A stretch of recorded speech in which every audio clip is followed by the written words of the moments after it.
ഒരു കോട്ടബിൾ കോട്ട്, ഉദ്ധരിക്കാൻ കൊള്ളാവുന്ന ഒരു ഉദ്ധരണി. ആരാണ് പറഞ്ഞത്? Jerry bridges. Holiness is A process, something we never completely attain in this life. Rather, as we begin to conform to the will of God in one area of life, He reveals to us our need in another area. That is why we will always be pursuing as opposed to attaining holiness in this life. മലയാളത്തിൽ പറയാൻ ശ്രമിക്കട്ടെ. വിശുദ്ധി നാം ഒരിക്കലും അതിൻ്റെ പൂർണ്ണ നിലവാരത്തിൽ നേടുകയില്ല, ഈ ജീവിതത്തിൽ നേടുകയില്ല. നാം ജീവിതത്തിൻ്റെ ഒരു തുറയിൽ വിശുദ്ധി ദൈവ ഇഷ്ടപ്രകാരം നേടുമ്പോൾ ദൈവം വിശുദ്ധി ആവശ്യമായ മറ്റൊരു തുറ കാണിച്ചു തരും. അതുകൊണ്ടാണ് നാം വിശുദ്ധീകരിക്കപ്പെട്ടു എന്ന് അവകാശപ്പെടാതെ വിശുദ്ധിയെ പിൻചെല്ലുന്നു എന്ന് പറയുന്നത്. വളരെ സുന്ദരമായ ഒരു ഒരു ഉദ്ധരണി അല്ലെ? മൂന്നാമത്തെ ഭാഗം, ഇന്നത്തെ സന്ദേശം. എന്താണ് ഇന്നത്തെ സന്ദേശം? ആഴമായ ക്രിസ്തീയ ജീവിതം. ആഴമായ ക്രിസ്തീയ ജീവിതം. ഇതാ ലൂക്കോസിന്റെ സുവിശേഷം 17-ാം അധ്യായത്തിന്റെ 5-ാമത്തെ വാക്യം ഇങ്ങനെ വായിക്കുന്നു. അപ്പോസ്തലന്മാർ കർത്താവിനോട് ഞങ്ങൾക്ക് വിശ്വാസം വർദ്ധിപ്പിച്ചു തരണമേ എന്ന് പറഞ്ഞു. ശിഷ്യന്മാര് വർദ്ധിപ്പിച്ചു തരാൻ പറഞ്ഞ ഒരൊറ്റ കാര്യമേ ഉള്ളൂ, വിശ്വാസം വർദ്ധിപ്പിച്ചു തരണമേ. പ്രാർത്ഥിക്കാൻ പഠിപ്പിക്കാൻ പറഞ്ഞു, ഇത് വേറൊരു കാര്യമാണ്. 2 കാര്യമേ ഉള്ളൂ. അത്ഭുതങ്ങളൊക്കെ നടക്കണമെങ്കിൽ, ജീവിതത്തിൽ ജീവിക്കണമെങ്കിൽ, ഒരു ബട്ടൺ വേണമെങ്കിൽ, ഒരു മുട്ടുസൂയി വേണമെങ്കിൽ, ചിലപ്പം ഇന്നത്തെ കാലത്ത് 1 പൈസ ഇല്ല, ഒരു 50 പൈസയും ഇല്ല ഇപ്പോഴും, 1 രൂപയാണുള്ളത് അല്ലേ? 1 രൂപയുടെ ആവശ്യം കർത്താവ് തരും. എങ്ങനെ? ചില വഴി കിടക്കുന്നതായിരിക്കും കിട്ടുന്നത്. ഞാൻ അനുഭവിച്ചിട്ടുള്ളത് കൊണ്ട് പറയാണ് 1 പൈസയുടെ കാര്യം. അപ്പോൾ അതുകൊണ്ട് ഇതിനെല്ലാം നമുക്കൊരു വിശ്വാസം വേണം, എൻ്റെ ദൈവം ചെയ്തു തരും എന്നുള്ളത്. യേശുക്രിസ്തു പ്രാർത്ഥിക്കുന്ന പ്രകാരം പ്രാർത്ഥിപ്പീൻ എന്ന് പറഞ്ഞപ്പോഴെല്ലാം അപേക്ഷിപ്പിൻ എന്നാണ് മലയാളത്തിലോട്ട് പരിഭാഷപ്പെടുത്തിയിരിക്കുന്നത്. വാസ്തവത്തിൽ അപേക്ഷിക്കുകയും കെഞ്ചുകയും യാചിക്കുകയോ ഒന്നും വേണ്ട, ചോദിക്കാനാണ് പറഞ്ഞിരിക്കുന്നത്. അതിനോട് വിശ്വാസം വേണം. ചോദിക്കണമെങ്കിൽ വിശ്വാസം വേണം. യാചിക്കാൻ വിശ്വാസം വേണ്ട, ചോദിക്കാൻ വിശ്വാസം വേണം. അതുകൊണ്ട് നമുക്കൊരാഴമായ ക്രിസ്തീയ ജീവിതം ഉണ്ടെങ്കിൽ മാത്രമേ നമുക്ക് നമ്മുടെ വിശ്വാസം വർദ്ധിപ്പിക്കാൻ സാധിക്കത്തുള്ളൂ. ഒട്ടേറെ സുവിശേഷ വേലക്കാരെ നിങ്ങൾ ബൈബിൾ സ്കൂൾ പ്രിൻസിപ്പൽമാരുടെയൊക്കെ ചോദിച്ചാൽ മതി, അല്ലെങ്കിൽ സെമിനാരിയിലെ പ്രിൻസിപ്പൽമാരുടെയൊക്കെ ചോദിച്ചാൽ മതി. ചിലരൊക്കെ അവരുടെ യൗവനകാലത്ത് വരുമ്പോൾ നമ്മൾ വിചാരിക്കും അവരിപ്പം ലോകം കീഴ്മേൽ മറിക്കും, അവരെ അസാധാരണമായ സ്ഥാനത്ത് എത്തിച്ചേരും എന്നൊക്കെ നമ്മളെല്ലാം വിചാരിക്കും. പക്ഷെ കുറേ നാൾ കഴിയുമ്പോൾ ഉൽക്ക പോലെ, ഉൽക്ക എന്ന് പറഞ്ഞാൽ നക്ഷത്രം കത്തി വീഴത്തില്ലേ, അതുപോലെ ഷും കത്തി വയ്ക്കുന്നു. കാണുന്നില്ല. പിന്നെ ഞാൻ കണ്ടിട്ടുണ്ട് പലരെയും. അവസാനം ചിലർ മിന്നാമിനുങ്ങ് പോലെ നിന്നത് വരും, അല്ലെങ്കിൽ അപ്രത്യക്ഷമാകും. ഉദാഹരണത്തിന് എൻ്റെ ആദ്യകാലത്ത് ഞാൻ കട്രായിലായിരിക്കുന്ന സമയത്തും പത്താംകോട്ടായിരിക്കുന്ന സമയത്തും പരിശുദ്ധാത്മ സ്നാനത്തിന് വേണ്ടി ആർക്കെങ്കിലും പ്രാർത്ഥിച്ചാൽ ഇട്ടോന്ന് അഭിഷേകം പ്രാപിക്കുമായിരുന്നു, പരിശുദ്ധാത്മ സ്നാനം പ്രാപിക്കുമായിരുന്നു. എനിക്ക് പോലും അത്ഭുതമാണ്. അപ്പം എനിക്കറിയാമായിരുന്നു എനിക്ക് കിട്ടിയ ഒരു കൃപാവരമാണ് അല്ലേ. ഒരിക്കൽ ഞാൻ കുവൈറ്റിൽ അവിടെ പ്രാർത്ഥിക്കുകയാണ്, ആ പരിശുദ്ധാത്മ സ്നാനത്തിന് വേണ്ടി പ്രാർത്ഥിക്കുകയാണ്. കുവൈറ്റിൽ അന്നത്തെ എൻ്റെ മീറ്റിങ്ങിന് ആരെങ്കിലും ഉണ്ടായിരുന്ന ആരോടെങ്കിലും ചോദിച്ചാൽ മതി. എടയാറന്മുള ഷെറട്ടൺ സാമുവൽ ബ്രദർ, പിന്നെ ജോയമ്മ പാപ്പച്ചൻ, അവരുടെ ആരെങ്കിലും ചോദിച്ചാൽ മതി. ഒരു യാക്കോബക്കാരനായ ഡോക്ടർ എബ്രഹാമിൻ്റെ വീട്ടിലായിരുന്നു, അദ്ദേഹത്തിൻ്റെ വീട് വലുതാണ്, അദ്ദേഹത്തിൻ്റെ വീട്ടിലായിരുന്നു പരിശുദ്ധാത്മ സ്നാനത്തിന് വേണ്ടി ഒരു യോഗം വെച്ചത്. കക്കൂസിനകത്തിരുന്ന 6 പേര് വരെ അഭിഷേകം പ്രാപിച്ചു. വേറെ എങ്ങും ഇരിക്കാൻ സ്ഥലമില്ലാഞ്ഞിട്ട് കക്കൂസിനകത്ത് കയറി ഇരുന്ന 6 പേര്, അതിനകത്തിരുന്നവർ പോലും പരിശുദ്ധാത്മ സ്നാനം പ്രാപിച്ചു. ഗുജറാത്തിൽ ഞാൻ ഒരു മീറ്റിങ്ങിന് വിളിച്ചു. അവരെൻ്റെയൊക്കെ ചോദിച്ചു ഏത് ദിവസം വേണം. 5 ദിവസത്തെ മീറ്റിങ്ങാണ്. സാധാരണ പ്രസംഗകരൊക്കെ അവസാനത്തെ ദിവസമാണ് ചോദിക്കുന്നത്. ഞാൻ പറഞ്ഞു ആർക്കും വേണ്ടാത്ത ഒരു ദിവസം തന്നാട്ടെ. ചോദിച്ചു ആദ്യത്തെ ദിവസം പ്രസംഗിക്കാമോ? ആദ്യത്തെ ദിവസം ആർക്കും വേണ്ടാത്ത. നമ്മൾ അത് മതി. ഞാൻ അവിടെ ചെന്നു. ആരാണ്? ഗുജറാത്തിൽ രാജകോട്ടിലൊരു പാസ്റ്റർ TK ജോസഫ് ഉണ്ട്, അദ്ദേഹം ഉണ്ടായിരുന്നു അവിടെ. ഞാൻ പ്രസംഗിച്ചതിന് ശേഷം പരിശുദ്ധാത്മ സ്നാനത്തിന് വേണ്ടി ആഹ്വാനം കൊടുത്തു. ഏകദേശം 250 പേര്, അല്ലെങ്കിൽ പോട്ടെ 200 പേര് പരിശുദ്ധാത്മ സ്നാനം പ്രാപിച്ചു. പാസ്റ്റർ TK ജോസഫാണ് അവസാനത്തെ ക്ലോസിംഗ് പ്രെയർ ചെയ്തത്. അദ്ദേഹം പറഞ്ഞു, സാധാരണ ഒരു കൺവെൻഷന്റെ അവസാനത്തെ ദിവസം കാണുന്നത് ഇന്ന് നാം ഇവിടെ കണ്ടു. അപ്പം വേണമെങ്കിൽ എനിക്ക് ഈ കൃപാവരവുമായിട്ട് 5 ഭൂഖണ്ഡത്തിലും നടന്ന് ഓടി നടക്കാമായിരുന്നു, വലിയ പേര് നേടാമായിരുന്നു. എന്തുവാ, പരിശുദ്ധാത്മ സ്നാനം തീർച്ചയായിട്ടും കിട്ടും, ബിജു വലിച്ചിന്റെ മീറ്റിങ്ങിന് പോയാൽ എനിക്ക് നല്ല സമ്പാദ്യവുമാകുമായിരുന്നു, പേഴ്സണലായിട്ട്, വ്യക്തിപരമായിട്ട്. ഇത് തെറ്റല്ല. പക്ഷെ പൗലോസിന്റെ പ്രബോധനം ശ്രദ്ധിച്ചാട്ട് ലിലി വായിക്കാമോ? 1 കൊരിന്ത്യർ 9:27. മറ്റുള്ളവരോട് പ്രസംഗിച്ച ശേഷം ഞാൻ തന്നെ കൊള്ളരുതാത്തവനായി പോകാതിരിക്കേണ്ടതിന് എന്റെ ശരീരത്തെ ദണ്ഡിപ്പിച്ച് അടിമയാക്കുകയത്രേ ചെയ്യുന്നത്. ഞങ്ങൾക്ക് ഇരിക്കാൻ ഇച്ചിരി അസൗകര്യം ഉള്ളത് കൊണ്ട് അടുത്തടുത്ത് വരുന്നില്ല കേട്ടോ. ഞാൻ എപ്പുറത്തോട്ട് മാറ്റി വെച്ചാൽ പിന്നെ എൻ്റെയും പകുതിയാവും. അതുകൊണ്ട് ഞാൻ എന്നെ മാത്രം ഇന്ന് കാണിക്കാം. അടുത്ത തിങ്കളാഴ്ച യോഗം കാണത്തില്ല കേട്ടോ. 30-ഉം 31-ഉമാണ്. 31-ന് പലർക്കും മീറ്റിംഗ് ഉണ്ടല്ലോ. അതുകൊണ്ട് അടുത്ത ആഴ്ച ഇത് കാണത്തില്ല. അതിനടുത്ത ആഴ്ച തീർച്ചയായിട്ടും ഉണ്ടായിരിക്കും, ഞാൻ പ്രസംഗിക്കുന്നതായിരിക്കും. മറ്റുള്ളവരോട് പ്രസംഗിച്ച ശേഷം പൗലോസ് പറയുകയാണ്, ഞാൻ തന്നെ കൊള്ളരുതാത്തവനായി പോകാതിരിക്കേണ്ടതിന് എൻ്റെ ശരീരത്തെ ദണ്ഡിപ്പിച്ച് അടിമയാക്കുന്നത് അത്രേ ചെയ്യുന്നത്. ഇത് വായിച്ചിട്ട് പലരും ശരീരത്തെ ദണ്ഡിപ്പിച്ചിട്ടുള്ളവരുണ്ട്. ചില സെമിനാരികളിൽ അങ്ങനെ പഠിപ്പിക്കുന്നുണ്ടായിരുന്നു പണ്ട്. മാർട്ടിൻ ലൂതറൊക്കെ അങ്ങനെ പുറത്തു വന്നത്. അവരും ശരീരത്തെ പീഡിപ്പിച്ചതാണ്. എനിക്കറിയാവുന്ന എൻ്റെ കൂടെ പ്രവർത്തിച്ച ഒരു സഹോദരൻ പട്ടിണി കിടക്കുമായിരുന്നു. ചോദിച്ചപ്പോൾ ഇതാ പറഞ്ഞു, അതിന് ഹിന്ദിയിനകത്ത് പറഞ്ഞ മേരെ ശരീർ കോ കൂട്ടുകെ കാട്ടുകയല്ല, എൻ്റെ ശരീരത്തെ ദണ്ഡിപ്പിച്ച്, അതുകൊണ്ട് മാർത്തെ കൂട്ടത്തെ, അതുകൊണ്ട് അദ്ദേഹം പട്ടിണി കിടക്കുമായിരുന്നു എൻ്റെ ശരീരത്തെ. കാരണം കല്യാണം കഴിക്കുന്നതിന് മുമ്പേ ചില ചിന്തകളൊക്കെ വന്നു കാണും. അതുകൊണ്ടായിരിക്കാം, പേര് ഞാൻ പറയുന്നില്ല. നല്ല സഹോദരൻ. പണ്ട് ഉണ്ടായിരുന്ന ഒരു വിശുദ്ധൻ, യാക്കോബ സഭയിലെ ആയിരിക്കാം, മാറാപ്രയമാണെന്ന് തോന്നുന്നു. ഒരു ദിവസം ഒരു വലിയ കല്ലെടുത്തുകൊണ്ട് നടക്കുകയാണ്, വലിയൊരു കല്ല്. ആരാണ്ട് ചോദിച്ചു, എന്തുവാ ഇത്? അത് ഞാൻ എൻ്റെ ശരീരത്തെ ദണ്ഡിപ്പിച്ച് അതിനെ മര്യാദയ്ക്ക് കൊണ്ടുവരും, അതിനെ അടിമയാക്കുകയാണ്. ഇതല്ല എന്ന് ഇപ്പോൾ നമുക്കറിയാം. ജഡമാകുന്ന ശരീരമല്ല, ആത്മീകമാകുന്ന ശരീരം. അതിനെയാണ് നമ്മൾ ദണ്ഡിപ്പിച്ച് തന്നെത്താൻ കൊള്ളരുതാത്തവനായി തീരാതെ ഇരിക്കുവാൻ നമ്മുടെ ആത്മീക മനുഷ്യനെ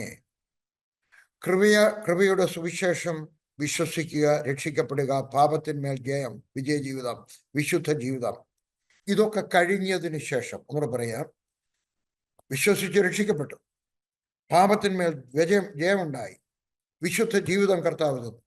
പക്ഷെ ഇതൊക്കെ പറഞ്ഞതിന് ശേഷം നമ്മൾ കൊള്ളരുതാത്തവനായി തീരാൻ പാടില്ല. എനിക്കും നിനക്കും. റിജക്റ്റഡ് എന്നാണ് ഇംഗ്ലീഷിനകത്ത്. വേറൊരിടത്ത് പറയുന്നത് ഡിസപ്രൂവ്ഡ് എന്നാണ്, അംഗീകരിക്കപ്പെടാത്തവൻ. ഇംഗ്ലീഷിനകത്ത് വേറൊരു വാക്ക് കാസ്റ്റ് അവേ എന്നാണ്, ഉപേക്ഷിക്കപ്പെട്ടവനായി തീരുക. സാവധാനത്തിൽ ശപിക്കപ്പെടുക എന്നൊരർത്ഥം അതിനുണ്ട്. സാവധാനത്തിൽ. എൻ്റെ പാസ്റ്റർ CSC കാരനാണ്, PM തോമസ്, കാശ്മീരിൽ. അദ്ദേഹം മരിച്ചുപോയി. അദ്ദേഹം ഞങ്ങളുടെ ആദ്യകാലത്ത് 1977 ഞങ്ങൾ സുവിശേഷ വേലയ്ക്ക് ഇറങ്ങിയിട്ട് 5-6 വർഷമായി. അദ്ദേഹം ഞങ്ങൾക്കൊരു ക്ലാസ് എടുത്തപ്പോൾ പറഞ്ഞു, നിങ്ങളുടെ നാട്ടിൽ എവിടെയെങ്കിലും കൊല്ലന്മാരുണ്ടെങ്കിൽ, ആരാണ് ബ്ലാക്ക് സ്മിത്ത്, കൊല്ലന്മാരുണ്ടെങ്കിൽ അവരുടെ ആല, അവരുടെ വർക്ക്ഷോപ്പ് അവിടെ ചെന്ന് നോക്കാമെങ്കിൽ അതിനപ്പുറത്ത് ഈ ഇരുമ്പിൻ്റെയൊക്കെ ശുദ്ധീകരിച്ച് കൊള്ളുമ്പോൾ ഒരുമാതിരി അതിൻ്റെ ചണ്ടി, അതിന് വേറൊരു വാക്ക് ഏതാണ്ടുണ്ട്, എനിക്ക് ഓർമ്മ വരുന്നില്ല, അറിഞ്ഞുകൂടാ, കൊച്ചുനാളിൽ കേട്ടിട്ടുണ്ട്. അതിങ്ങനെ കൊണ്ടിട്ടിട്ടുണ്ട്. അതാർക്കും പ്രയോജനപ്പെടത്തില്ല. അദ്ദേഹം പറഞ്ഞു, ഇതുപോലെ ഞാൻ സുവിശേഷം പ്രസംഗിച്ചിട്ട് അവസാനം കൊല്ലൻ്റെ ആലയുടെ അപ്പുറത്തുള്ള ഇരുമ്പിൻ്റെ ചണ്ടിക്കൂമ്പാരമുണ്ട്, ഒന്നിനും കൊള്ളാത്ത, അതുപോലെ ആയിത്തീരരുത്. അദ്ദേഹം വേറൊരു ഉദാഹരണം കൂടെ പറഞ്ഞു. നമ്മുടെ കറിക്കൊക്കെ ഉപയോഗിക്കുന്ന പിച്ചാത്തി, ആ പിച്ചാത്തി ഇങ്ങനെ തേഞ്ഞു കഴിയുമ്പോൾ, മൂർച്ച കുറയുമ്പോൾ അത് രാഗിക്കുന്നു. അന്നേരം അതിൻ്റെ ആകൃതി കുറയുന്നു, പിന്നെയും രാഗം. അങ്ങനെ 3-4 പ്രാവശ്യം കഴിയുമ്പം അതിൻ്റെ മേൽവശത്തൊരു ഭാഗം മാത്രം ഇങ്ങനെ ഇരിക്കും. പിന്നെ രാഗാൻ കൊണ്ടുചെന്നാൽ അവർ പറയും, ഇത് രാഗാനൊക്കത്തില്ല, എടുത്ത് ദൂരെ കളയും. ഒടുവിൽ തേഞ്ഞ് ഉപയോഗശൂന്യമാകുന്നു, അവശിഷ്ടമാകുന്നു. നാം ഇതാവരുത് കേട്ടോ. എൻ്റെ ശബ്ദം കേൾക്കുന്ന ഓരോരുത്തരും ശ്രദ്ധിക്കണം. നിങ്ങൾ ചെറുപ്പക്കാരായിരിക്കാം, പ്രായമുള്ളവരായിരിക്കാം, ശുശ്രൂഷ ചെയ്ത് റിട്ടയർ ആയവരായിരിക്കാം. പക്ഷേ എൻ്റെയും നിൻ്റെയും ജീവിതം, ഞാൻ കട്രായിലായിരിക്കുന്ന സമയത്ത് കാശ്മീരിൽ ഞങ്ങളുടെ വീടിൻ്റെ പുറകിൽ ഒരു വലിയ പർവ്വതമാണ്. വീടിൻ്റെ നേരെ പുറകിൽ, വീടിൽ നിന്ന് കാണാം, അവിടുന്ന് തുടങ്ങുന്നത്. 5200 അടി ഉയരം ആ പർവ്വതത്തിനുണ്ട്. എന്ന് പറഞ്ഞാൽ 1585 മീറ്റർ ഉയരം ആ പർവ്വതത്തിനുണ്ട്. വലിയൊരു പർവ്വതം, സ്ട്രെയിറ്റ് ആയിട്ട് പോവാണ്, കയറി പോവാണ്. അതിൻ്റെ മുകളിൽ കുറേ മരങ്ങളുണ്ട്. അപ്പോൾ ആ ഇടയ്ക്കാണ് എൻ്റെ വേലയിലൂടെ ജോബ് സുഭാഷ് വധുവ എന്ന് പറയുന്ന ഒരു ക്ഷത്രിയ കുടുംബത്തിനകത്ത് ഒരു ചെറുപ്പക്കാരൻ രക്ഷിക്കപ്പെട്ടു. അപ്പോൾ ഞാൻ ആ ചെറുപ്പക്കാരനെ ഒരു മരം കാണിച്ചു വെച്ച് പറഞ്ഞു, സുഭാഷെ, അവിടുത്തെ ആ മരം കണ്ടു. 5200 അടിയിൽ ഉയരത്തിൽ, 5585 മീറ്റർ ഉയരത്തിൽ ആ മരം പർവ്വതത്തിൻ്റെ മുകളിൽ നിൽക്കുകയാണ്. അതിൻ്റെ താഴെയുള്ള മരങ്ങളൊക്കെ പിഴുതുപോയി, എന്നാൽ അത് പോയിട്ടില്ല. എന്താ കാര്യം? ആ പർവ്വതത്തിൻ്റെ പാറയിടുക്കുകളിൽ അതിൻ്റെ വേരിറക്കി അത് ഉറച്ചു നിൽക്കുകയാണ്. നാമും നമ്മുടെ പരീക്ഷകളിൽ വീണു പോകാതെ, തോറ്റുപോകാതെ, കർത്താവാകുന്ന പാറയിൽ വേരിറക്കി ജീവിക്കണം. ഇനിയും പറയുന്നത് കേട്ടാട്ടെ, അറിയാൻ വയ്യാത്തവർ എഴുതിയെടുക്കണം. ഞാനും കഴിഞ്ഞ മാസമാണ് പഠിച്ചത്. ഒരു മരത്തിൻ്റെ താഴേക്കുള്ള വേരിൻ്റെ വളർച്ചയും മുകളിലോട്ടുള്ള മരത്തിൻ്റെ വളർച്ചയും ഞാൻ പറയുന്നത് ശ്രദ്ധിച്ചാട്ടെ, എഴുതിയെടുക്കണം. ഒരു മരത്തിന് ജന്മം മുതൽ 2 ദിശകളിലേക്ക് ഒന്നിച്ചു വളരും. ഭൂമിക്ക് അടിയിലേക്ക്, ഭൂമിക്ക് മുകളിലേക്ക്. നിങ്ങളൊരു ചക്കക്കുരു നട്ടാട്ടെ, റബ്ബറും കുരു നട്ടാട്ടെ, ഏതെങ്കിലും ഒരു കുരു നട്ടാട്ടെ, ചക്ക, മാവ് ഏതെങ്കിലും നട്ടാട്ടെ. അത് വിതച്ചാൽ ആദ്യം അതിൻ്റെ പുറത്തു വരുന്നത് താഴേക്കുള്ള വേരാണ്. ശ്രദ്ധിച്ചാട്ടെ, മുകളിലേക്കുള്ള വേരല്ല, അതിൻ്റെ മുളയല്ല വരുന്നത്, താഴേക്കുള്ള വേര്. അത് കഴിഞ്ഞിട്ടാണ് മുകളിലേക്ക് വരുന്നത്. ഇതിനെ സസ്യശാസ്ത്രജ്ഞന്മാർ പറയുന്നത്, ബോട്ടാണിസ്റ്റ് പറയുന്നത് ഗ്രേവാട്രോപിക് എന്നാണ്. ഇംഗ്ലീഷിൽ പറയാം, എഴുതിയെടുക്കുന്നവരുണ്ട്. എനിക്കറിയാം എഴുതിയെടുക്കുന്നുണ്ടെന്ന്. GRAVATROPIC, ഗ്രേവാട്രോപിക്, താഴോട്ട്. പിന്നീടാണ് മേലോട്ട് വളരുന്നത്. താഴെ എന്താണ്? ഇരുട്ടാണ്, മണ്ണിന് അടിയിൽ ഇരുട്ടാണ്, മണ്ണാണ്, മണലാണ്, കല്ലാണ്, ചരലാണ്, ഈർപ്പമുണ്ട്. ഇത് വേരിനെ എതിർക്കും, വേരിനെ തടയും. നോ നോ നോ, നിനക്ക് പോകാൻ ഒക്കത്തില്ലെന്ന് പറയും. എന്നാൽ വേര് താഴേക്കുള്ള യാത്ര നിർത്തുന്നില്ല. മണ്ണിൽ വേര് അമർത്തി, ഈർപ്പമുള്ള കല്ലാണെങ്കിൽ അതിനെ തുളച്ചു കയറി, അല്ലെ, വെട്ടുകല്ലാണെങ്കിൽ അതിനിടെ കൂടെ കയറിപ്പോ. കട്ടിയുള്ള കല്ലാണെങ്കിൽ അതിനെ ചുറ്റിപ്പറ്റി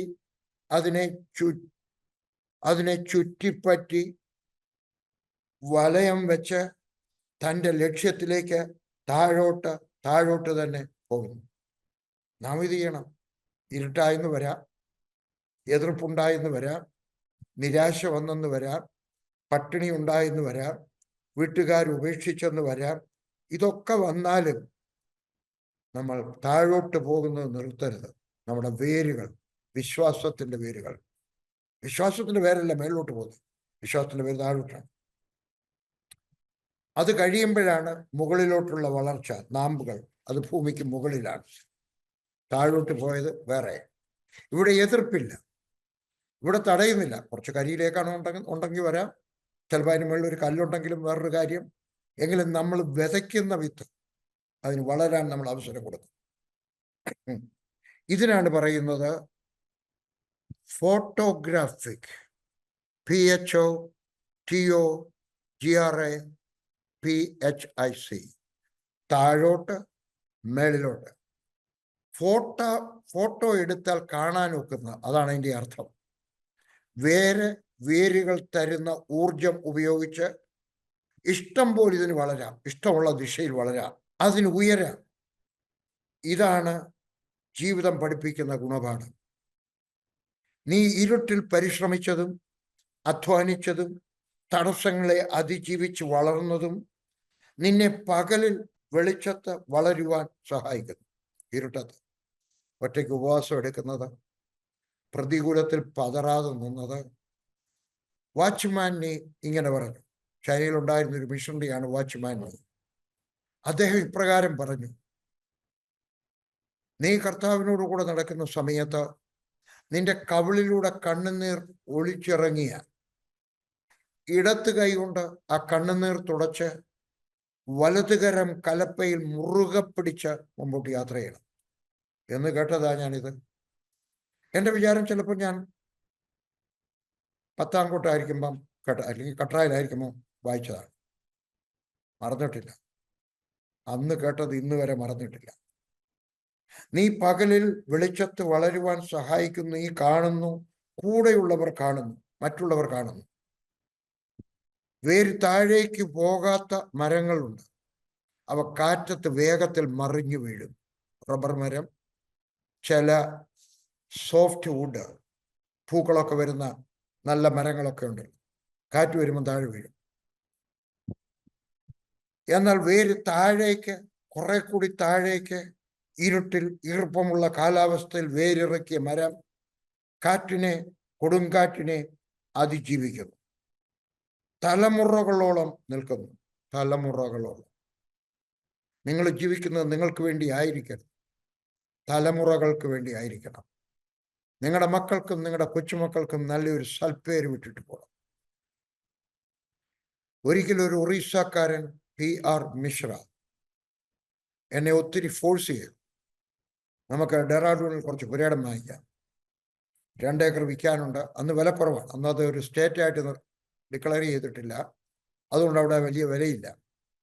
ഞാനൊക്കെ പറഞ്ഞു, വർഗീസ് പ്രകാരം 1 ഏക്കർ നീ വാങ്ങിയൊരു 1 ഏക്കർ ഞാൻ വാങ്ങിക്കാൻ വലിയ വിലയില്ല, നമുക്ക് അടുത്തടുത്ത് താമസിക്കാം, എൻ്റെ ഭാര്യയ്ക്ക് നിന്റെ ഭാര്യയെ ഇഷ്ടമാണ്, നമുക്ക് അയൽക്കാരായിട്ട് ജീവിക്കാം. അദ്ദേഹം പല പ്രാവശ്യം പറഞ്ഞപ്പം ഞാനും വിചാരിച്ചു എന്നാൽ വാങ്ങിച്ചു കളയാം. ഞാൻ എൻ്റെ 3 മക്കളുടെ അഭിപ്രായം ചോദിച്ചു. അന്ന് പ്രായമായ 3 മക്കളാണ്, തീരുമാനമെടുക്കാൻ കഴിയുള്ളൂ. പെട്ടെന്ന് എൻ്റെ 3 മക്കളിനകത്ത് 2 പേരും, മൂന്നാമത്തേനൊന്നും പറഞ്ഞില്ല, അവർ 2 പേരും ഉടനെ പറഞ്ഞു, no no no no no, daddy തീരുമാനം എടുത്തിട്ടുണ്ടായിരുന്നു സ്വത്തുണ്ടാക്കത്തില്ല. ഞാൻ പറഞ്ഞു, അങ്ങനെ ഞാൻ എടുത്ത തീരുമാനം ഞാൻ IIT പ്രസിഡന്റ് ആയിരിക്കുന്നിടത്തോളം ചെയ്ത് അല്ല. ഞാൻ പെട്ടെന്ന് എൻ്റെ ആദ്യകാലത്തെ ബൈബിൾ എടുത്ത് നോക്കിയപ്പോൾ അതിൻ്റെ ആദ്യത്തെ പേജിൽ എഴുതിയിട്ടിട്ടുണ്ടാവും, എൻ്റെ മക്കൾ എൻ്റെ സ്വത്തായിരിക്കട്ടെ, എനിക്ക് ഈ ഭൂമിയിൽ സ്വത്ത് വേണ്ട. അവർ പറഞ്ഞു ഇങ്ങനെയാണ്, ഡാഡി ഞങ്ങൾക്ക് വീടും കൂടും ഭൂമിയൊന്നും തരണമെന്നില്ല, ലീവ് us a legacy. അപ്പൊ നമ്മളെല്ലാവരും ഇരുട്ടിൽ ഒറ്റയ്ക്ക് പ്രാർത്ഥിക്കുന്നത്, നിലവിളിക്കുന്നത്, കരയുന്നത്, നെഞ്ചത്തടിക്കുന്നത്. വേരിറക്കിയ മരം കൊടുങ്കാറ്റിനെ അതിജീവിക്കുന്നു, തലമുറകളോളം നിൽക്കുന്നു. ഒരു സുവിശേഷകൻ പിതാവായിരിക്കാം, ബിസിനസ്സുകാരനായിരിക്കാം, ഉയർന്നു പറക്കുമ്പോൾ ജനം അത്ഭുതപ്പെടും. ഒരു ബിസിനസ്സുകാരൻ, ഒരു സുവിശേഷ വിലക്കാരൻ, ജനം അത്ഭുതപ്പെടും, അസൂയപ്പെടും, അപവാദം പറയും. എന്നാൽ നീ കേട്ടോ, നീ രാത്രിയുടെ ഇരുണ്ട യാമങ്ങളിൽ ബാക്കി പേർ വിശ്രമിച്ചപ്പോൾ, ഉറങ്ങിയപ്പോൾ നീ മണ്ണും മണലും കല്ലുമായി പോരടിക്കുകയായിരുന്നു. നിന്റെ ടെംപ്റ്റേഷൻ, ഞാൻ പറഞ്ഞതുപോലെ കുറച്ച് ഭൂമി, 1 ഏക്കർ ഭൂമി വാങ്ങിക്കാൻ, അന്ന് ഹിമാലയ പർവ്വതം, വലിയ വിലയില്ലാത്ത കാലം. അതുപോലെ ആയിരിക്കും ചിലപ്പോൾ വേറൊരു സ്ത്രീയുമായിട്ടുള്ള ബന്ധത്തിൽ, അല്ലെങ്കിൽ ആർക്കെങ്കിലും എതിരായിട്ട് എഴുതണം, അവൻ എന്നെപ്പറ്റി പറഞ്ഞില്ല, ഞാനും അവൻ്റെ 2 കാര്യം പറയും. അങ്ങനെ നീ താഴേക്കിറക്കിയ വേരുകളുടെ വേദന അവരറിയുന്നില്ല. നിന്നെ മുൻപോട്ട് വിടില്ല. പാറക്കല്ലിനെ നീ ചുറ്റി ചുറ്റി ചുറ്റി കീഴടക്കി മുൻപോട്ട് തന്നെ പോയത് അവരറിയുന്നില്ല. അവർ കാണുന്നത് വളർന്ന് തഴച്ച് പടർന്ന് പന്തലിച്ച് പൂത്തുലയുന്ന കാവലം നിറഞ്ഞ ഇന്നത്തെ നിന്നെയാണ്. ആരാണ്ടോടൊക്കെ ഞാൻ സംസാരിക്കുകയാണ്. ഇടയ്ക്ക് പറയട്ടെ, നിങ്ങൾക്ക് എന്തെങ്കിലും ചോദ്യമുണ്ടോ? ചാറ്റ് ബോക്സിനകത്തിടാം, ഞാൻ മറുപടി പറയാൻ ശ്രമിക്കാം. നീ ഉറങ്ങാതെ കരഞ്ഞ് പ്രാർത്ഥിച്ച രാത്രികൾ അവരറിയുന്നില്ല. ഞാൻ ഡൽഹിയിൽ താമസിക്കുന്ന സമയത്ത് എനിക്കൊന്ന് കരയണം, ഒരു വല്ലാത്ത വെട്ടിലായി ഞാൻ. ഒന്ന് കരയണം, എവിടെ പോയി കരയും എനിക്കറിഞ്ഞുകൂടാ. ഞങ്ങൾക്കന്ന് 2 മുറിയേ ഉള്ളൂ, കുഞ്ഞുങ്ങളുണ്ട്, അവർ കാണാൻ പാടില്ല, ലില്ലി കാണാൻ പാടില്ല. ഞാൻ സ്കൂട്ടർ എടുത്തു, ഹെൽമെറ്റ് വെച്ചു, ഡൽഹിയിലെ കനാട്ട് പ്ലേസ് എന്ന് പറഞ്ഞ സ്ഥലത്ത് പോയിട്ട്, ഒരു സർക്കസാണ്, കനാട്ട് സർക്കസാണ്, അവിടെ ഞാൻ ഇങ്ങനെ ചുറ്റും ഓടിച്ചു കരഞ്ഞു. എനിക്ക് കരയാൻ സ്ഥലമില്ലായിരുന്നു. ഞാൻ പൂനെയിലായിരിക്കുന്ന സമയത്ത്, പട്ടാളത്തിലായിരിക്കുന്ന സമയത്ത് എനിക്കൊരു സ്നേഹിതനുണ്ടായിരുന്നു. അദ്ദേഹത്തിൻ്റെ വീട്ടിൽ പോയി താമസിക്കും. അപ്പോൾ അവിടെ ഒരു 10-250 വീട്ടുകാർക്ക് 2 കക്കൂസാണ്, 2 അല്ല 3-4 കക്കൂസാണ്. പുരുഷന്മാര്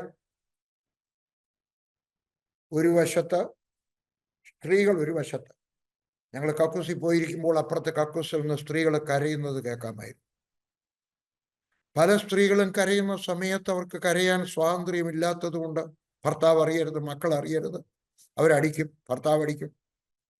അതുകൊണ്ട് പൈപ്പിനകത്തെ വെള്ളം തുറന്നു വിട്ടിട്ട് അതിൻ്റെ മറവിൽ കരയുന്നവരെ എനിക്കറിയാം. നീ പട്ടിണി കിടന്നത്, നീ ഇന്ന് ഉയർന്ന് പറക്കുന്നതാണ് ആളുകൾ കാണുന്നത്. നീ മുട്ടുകുത്തി കിടന്ന് ഉറങ്ങിപ്പോയ രാത്രികൾ, മുട്ടുകുത്തി കരഞ്ഞു കരഞ്ഞ് ഉറങ്ങിപ്പോയ രാത്രികൾ അവരറിയുന്നില്ല. ആഹാരം വിളമ്പി വെച്ചിട്ടും കഴിക്കാതെ ഇരുന്ന ദിവസങ്ങൾ അവരറിയുന്നില്ല. ആഹാരം വായിലോട്ട് വെച്ചിട്ടും ചവച്ചിറക്കുവാൻ കഴിയാതെ സഭയ്ക്ക് വേണ്ടി, സ്വന്തം സഭയ്ക്ക് വേണ്ടി, ആത്മാക്കൾക്കായി, തുണയായ ഇണയ്ക്ക് വേണ്ടി, മക്കൾക്ക് വേണ്ടി, ബിസിനസ്സിന് വേണ്ടി ദൈവത്തോട് മൽപ്പിടുത്തം പിടിച്ച പകൽ സന്ധ്യ അവരറിയുന്നില്ല. ആഹാരം പകുതിയാക്കി വിശപ്പില്ലെന്ന് പറഞ്ഞ് എഴുന്നേറ്റ് പോയത് അവരറിയുന്നില്ല. ഏങ്ങലടിച്ച് കരഞ്ഞ ദിവസങ്ങൾ അവരറിയുന്നില്ല. താഴേക്ക് പോകുന്ന വേരിൻ്റെ വേദന അവരറിയുന്നില്ല. അവർ കാണുന്നത് മേളിലാണ്, വിമാനത്തിൽ നടക്കുന്നു, വലിയ വീട്ടിൽ താമസിക്കുന്നു, നല്ല കാറിനകത്ത് യാത്ര ചെയ്യുന്നു. താഴേക്ക് പോകുന്ന വേരിൻ്റെ വേദന അവരറിയുന്നില്ല. ഇന്ന് വളരെ ഏറെ ബൈബിൾ സ്കൂൾ ഗ്രാജുവേറ്റ്സും സ്വപ്നം കാണും. എന്താണ്? വലിയ സഭ, കൺവെൻഷൻ പ്രസംഗകനായി തീരണം, വലിയ ചർച്ച് പ്ലാന്റിംഗ് മിഷൻ സ്ഥാപിക്കണം, വലിയൊരു അനാഥാലയം ഉണ്ടാക്കണം, വലിയ വിദേശ യാത്രകൾ എനിക്ക് ചെയ്യണം, ഗൾഫിലേക്ക് പോകണം, അമേരിക്കയിലേക്ക് പോകണം, വലിയ ബിസിനസ് ആയി തീരണം, ഒരു നല്ല റബ്ബർ തോട്ടം വേണം, ഒരു വലിയ വീട് വേണം, നല്ല സാമ്പത്തികം വേണം. പക്ഷെ ഇരുട്ടിൽ, ഈർപ്പമുള്ള മണ്ണിൽ ചരലിനെയും കല്ലുകളെയും തുളച്ച് മുന്നോട്ട് കയറുന്നില്ല, കല്ലുകളെ അതിജീവിക്കുന്നില്ല. പോൾ യോങ്കിച്ചോയെ പറ്റി നിങ്ങൾ കേട്ടിട്ടുണ്ട്, ഞാൻ പറഞ്ഞിട്ടുമുണ്ട്. അദ്ദേഹം ദിവസം 3 മണിക്കൂർ പ്രാർത്ഥിക്കുമായിരുന്നു. ദൈവവേലക്കാരുടെയൊക്കെ പറയുകയാണ് കേട്ടോ, മറ്റുള്ളവർക്ക് അതൊക്കത്തില്ല, അവർക്ക് ജോലിയുണ്ട്. പക്ഷെ നിങ്ങൾ 3 മണിക്കൂർ പ്രാർത്ഥിക്കണം. അദ്ദേഹം ഞായറാഴ്ച 5 പ്രസംഗം പ്രസംഗിക്കുമായിരുന്നു. അദ്ദേഹം പറഞ്ഞു, അന്ന് ഞായറാഴ്ച 5 പ്രസംഗം പ്രസംഗിക്കുന്നുണ്ട്, 3 മണിക്കൂർ പ്രാർത്ഥിക്കാൻ ഒക്കുമോ? അദ്ദേഹം ഇംഗ്ലീഷിൽ പറഞ്ഞത് മലയാളത്തിൽ പറയാനൊക്കത്തില്ല. I cannot afford not to pray. എനിക്ക് പ്രാർത്ഥിക്കാതിരിക്കാൻ ഒക്കത്തില്ല. അതുകൊണ്ട് 5 പ്രസംഗം പ്രസംഗിക്കുന്നതിൻ്റെ അന്നും 5 മണിക്കൂർ പ്രാർത്ഥിക്കും, ഓരോ പ്രസംഗത്തിൻ്റെ ഇടയിൽ. ആരെല്ലാം വലിയ കാര്യങ്ങൾ നേടിയിട്ടുണ്ടോ അവരെല്ലാം ധാരാളം പ്രാർത്ഥിച്ചവരാണ്. ഞാൻ കഴിഞ്ഞ ആഴ്ച അതിനെപ്പറ്റി പറഞ്ഞു. ബില്ലി ഗ്രഹാം, നിങ്ങൾ ആരുടെ പേരെടുത്താലും ഏറ്റവും സുപ്രസിദ്ധനായ മനുഷ്യൻ ജോൺ വെസ്ലി ആയിരുന്നു. അദ്ദേഹത്തിൻ്റെ അമ്മയാണ് അദ്ദേഹത്തെ പ്രാർത്ഥിക്കാൻ പഠിപ്പിച്ചത്. ജോൺ വെസ്ലിക്ക് അമ്മയ്ക്ക് എത്ര മക്കളായിരുന്നു? സൂസന് 18-19. ഒരു സ്ത്രീക്ക് 18-19. പക്ഷെ അവരെന്നും ഉച്ചയ്ക്ക് 1 മണിക്കൂർ മക്കൾക്ക് വേണ്ടി പ്രാർത്ഥിക്കാൻ, 1 മണിക്കൂർ അവരങ്ങനെ അവരാ മെത്തഡിസ്റ്റ് സഭ തുടങ്ങിയത്. ജോൺ വെസ്ലി അല്ല തുടങ്ങിയത്, അമ്മയാ തുടങ്ങിയത്. അതൊരു പ്രെയർ ഗ്രൂപ്പായിരുന്നു. അതാണ് സാവധാനത്തിൽ മെത്തഡിസ്റ്റ് സഭയുടെ മാതൃസഭയായിട്ട് മാറിയത്. വേറെ ഇറക്കണം. ആ അമ്മ ഒരു ദിവസം പ്രാർത്ഥിച്ചുകൊണ്ടിരിക്കുമ്പോൾ വീടുകൾ തോറും കയറി ഇറങ്ങി സാധനങ്ങൾ വിൽക്കുന്ന ഒരാൾ അവിടെ ചെന്നിട്ട് കഥകൾ കൊണ്ടി. ജോൺ വെസ്ലിയുടെ സഹോദരി കഥ പറഞ്ഞു, ഇവിടെ പ്രായമുള്ളവരാരും ഇല്ലയോ? പറഞ്ഞ അമ്മയുണ്ട്. അമ്മയെ വിളിച്ചാൽ ഒക്കത്തില്ല. അതെന്താ കാര്യം? എൻ്റെ അമ്മ പ്രാർത്ഥിക്കുക. അതിനെന്താ പോയി പറഞ്ഞാട്ടെ? ഇല്ല. അമ്മ പ്രാർത്ഥിക്കുമ്പോൾ 18 മക്കളുള്ള ജോൺ വെസ്ലിക്ക് 18 മക്കളുള്ള ജോൺ വെസ്ലിയുടെ അമ്മയെ ശല്യപ്പെടുത്താൻ ആർക്കും ധൈര്യമുണ്ടായിരുന്നു, ഒരു മക്കൾക്ക്. നമ്മൾ അതിനിടയ്ക്ക് എന്തെല്ലാം ചെയ്യും? മൊബൈൽ ഫോൺ വെച്ച് പ്രാർത്ഥിക്കുന്ന പാസ്റ്റർമാരെ ഞാൻ കണ്ടു. തെറ്റ്, പിണങ്ങരുത്, തെറ്റ്. എൻ്റെ വീട്ടിൽ പ്രാർത്ഥിക്കാൻ വരുമ്പോഴും പ്രാർത്ഥിക്കാൻ താഴെ ഇരുന്ന് വെച്ച് ഇടയ്ക്കിടയ്ക്ക് കിണിയിന്ന് കേൾക്കുമ്പോൾ മൊബൈൽ എടുക്കുന്നു. തെറ്റ്. നാം പ്രാർത്ഥിക്കണം. 2 മണിക്കൂർ പ്രാർത്ഥിക്കുന്നു. ജോൺ വെസ്ലിയാണ് ഏറ്റവും കൂടുതൽ പ്രാർത്ഥിച്ചത്. 2 മണിക്കൂർ, ഏറ്റവും കൂടുതലല്ല, 2 മണിക്കൂർ കൃത്യമായിട്ട്. അദ്ദേഹത്തിന് പ്രാർത്ഥിക്കാനുള്ള സാഹചര്യമില്ലായിരുന്നു. അതാണ് എൻ്റെ രസം. ബാക്കിയുള്ളവർക്കൊക്കെ സാഹചര്യമുണ്ട്. പോൾ യോങ്കിച്ചയ്ക്ക് സാഹചര്യമുണ്ട്. ജോൺ വെസ്ലിയുടെ അമ്മയ്ക്ക് സാഹചര്യം ഉണ്ടായിരുന്നു, പാവപ്പെട്ടവരായിരുന്നെങ്കിലും. ജോൺ വെസ്ലിക്ക് അതിനുള്ള സാഹചര്യമില്ലായിരുന്നു. അദ്ദേഹത്തിൻ്റെ ഭാര്യ അവിശ്വാസിയായി. അദ്ദേഹം പ്രസംഗിച്ചുകൊണ്ടിരിക്കുമ്പോൾ ദൂരെ നിന്ന് വിളിച്ചു പറയായിരുന്നു. അയാൾ പറയുന്നൊന്നും വിശ്വസിക്കുക, കള്ളം പറയുക. ഞാനായിരുന്നെങ്കിൽ സുവിശേഷകരെ നിർത്തുമായിരുന്നു. ഒരു ദിവസം അദ്ദേഹം പ്രസംഗിച്ചുകൊണ്ടിരിക്കുമ്പോൾ അദ്ദേഹത്തിൻ്റെ ഭാര്യ അദ്ദേഹം പ്രസംഗിക്കുന്ന കെട്ടിടത്തിന്റെ മേളിൽ കയറി ഒരു തൊട്ടിക്കകത്ത് ചാണകം കലക്കി തലയിൽ കൂടെ ഒഴിച്ചു. 19 പിള്ളേരുണ്ടായിരുന്നു അവർക്ക്. സാഹചര്യങ്ങൾ അനുകൂലമല്ലാതെ ഇരുന്നിട്ടും വേര് താഴേക്ക് ഇറക്കി. എൻ്റെയും നിന്റെയും ജീവിതത്തിനകത്ത് കൂടപ്പിറപ്പെ നമുക്കും വേര് താഴേക്ക് ഇറക്കാം. ആഴമായ ക്രിസ്തീയ ജീവിതം നമ്മൾ പ്രസംഗിച്ചിട്ട്, ആളുകളെ നേടിയിട്ട്, ആളുകളെ സ്നാനപ്പെടുത്തിയിട്ട്, ആളുകളുടെ കല്യാണം നടത്തി കൊടുത്തിട്ട്, നമ്മുടെ വേലയിലൂടെ അനേകം പേര് രക്ഷിക്കപ്പെട്ടിട്ട്, നമ്മുടെ വേലയിലൂടെ അനേകം പേര് പരിശുദ്ധാത്മ സ്നാനം പ്രാപിച്ചിട്ട്, അവസാനം നമ്മൾ ഉപയോഗശൂന്യമായ ഇരുമ്പിന്റെ ചണ്ടി പോലെ എടുത്ത് വെളിയിൽ കളയാൻ, പിച്ചാത്തി തേഞ്ഞ് കൊള്ളരുതാത്ത പിച്ചാത്തിയായി തീരുവാൻ ഇടയാകാത്ത വിധത്തിൽ നമുക്ക് കർത്താവിനോട് കുറെ കൂടി ചേർന്ന് നടക്കാം, ആഴമായി വേരിറക്കാം. എങ്കിൽ മാത്രമേ നമുക്ക് മേലോട്ട് പോകാനൊക്കത്തുള്ളൂ. എങ്കിൽ മാത്രമേ കൊടുങ്കാറ്റിനെ അതിജീവിക്കാനൊക്കത്തുള്ളൂ. എങ്കിൽ മാത്രമേ വലിയ ഭൂചലനത്തെ പോലും നമുക്ക് അതിജീവിക്കാനൊക്കത്തുള്ളൂ. ആഴമായിട്ട് വേരിറക്കി നമുക്കൊരു നല്ല ക്രിസ്ത്യാനിയായിട്ട് ജീവിക്കുവാൻ കർത്താവ് നമ്മളെ ഇടയാക്കട്ടെ. യേശുവിൻ്റെ നാമത്തിൽ ആമേൻ. സ്വർഗസ്ഥനായ ദൈവം നിങ്ങളെയും എന്നെയും അനുഗ്രഹിക്കട്ടെ.